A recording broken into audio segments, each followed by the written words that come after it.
It's not uncommon for international media to focus on what's wrong with the Middle East instead of what's working. So say the creators of a VOA project designed to give a voice to the voiceless. The project is called Middle East Voices. Its goal, to allow collaborative journalism and people within the region to redefine how their stories are told. Imran spoke with VOA's Davin Hutchins and Cecily Hillary about the online project and its genesis. We thought that the Arab Spring deserved its own website because it was about a conversation. It's about a yearning in 5 or 6 different countries. And just informing them what's happening in the Arab Spring wasn't as important as listening to what they were aspiring to, the things that they wanted to change. So we wanted to build a website that was dedicated to that conversation. It's really a listening platform as well as an amplification platform, and there's good journalism on it as well. What is a typical day like for you guys? You'd be surprised. The team is not that large. There's about a dozen of us. We're divided into a few teams. So the blogging team, which are people who basically write script and text and curate, meet every morning, and we basically look at trends, what's trending on Google, what's trending on Twitter, what other people are writing about, and we kind of say, like, what should we do? Raise us in the rankings of where we show up on the search results. It's more likely people are going to click on us versus go to the page. Did you see the little girl that stood out yesterday in the streets of Damascus with a big sign right in the middle of traffic? And people just stood there and clapped. She did get arrested. Organization and what certain countries would respond to and what they wouldn't respond to, and then we fight, and then eventually we come up with something. But tell me something, everyone is using social media these days. What makes your project different? We call for engagement. We invite people to offer their viewpoints and start up a dialogue. I think that's what makes us very different. So for example, if you create some sort of online debate, sometimes Middle East Voices are the referee in there, and what we're doing is saying, okay, we're going to talk about whether you support Bashar al-Assad or don't support him. We're going to be neutral, and we're going to try to keep things fair.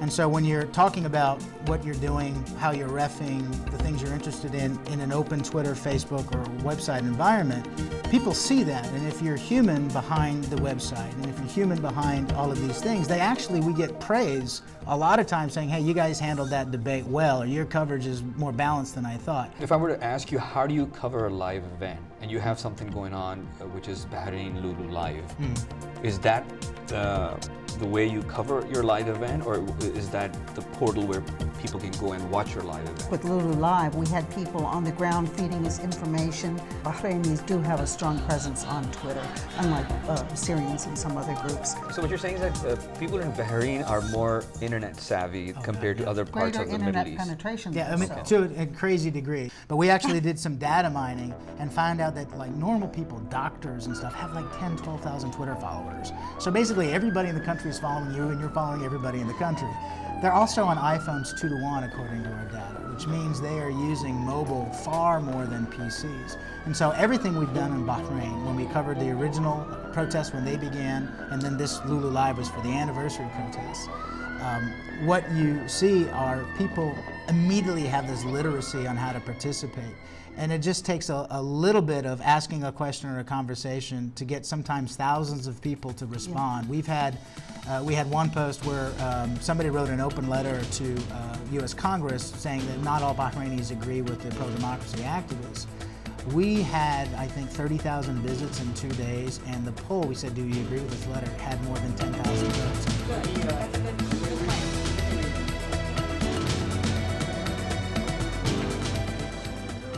So we wanted to give you a fair idea of what we do when we do a day of story for Middle East Voices and trying to get our audience, our core audiences, to talk back to us. Bahraini government is being criticized for being a major human rights violator. What we try to do is to talk about a conversation already happening, give it some context, amplify it a bit, and then continue that conversation. So we have also included an open letter that was penned by various rights organizations. The final post will look like this. Our headline is World Criticism of Bahrain Mounts, but is it fair? And then what you have is usually we'll have a poll that's very clear. We want to get the conversation going with the Bahrainis.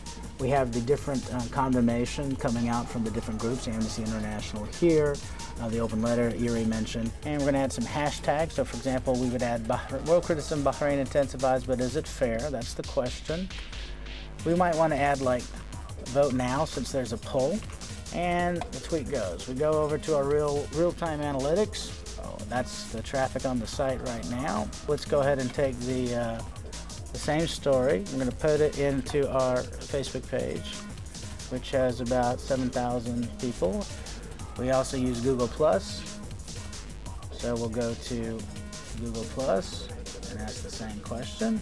I think the future of journalism and public diplomacy are both going to be focusing around just how much is your audience convinced that you're paying attention to what they want, and not how much they should be paying attention to you.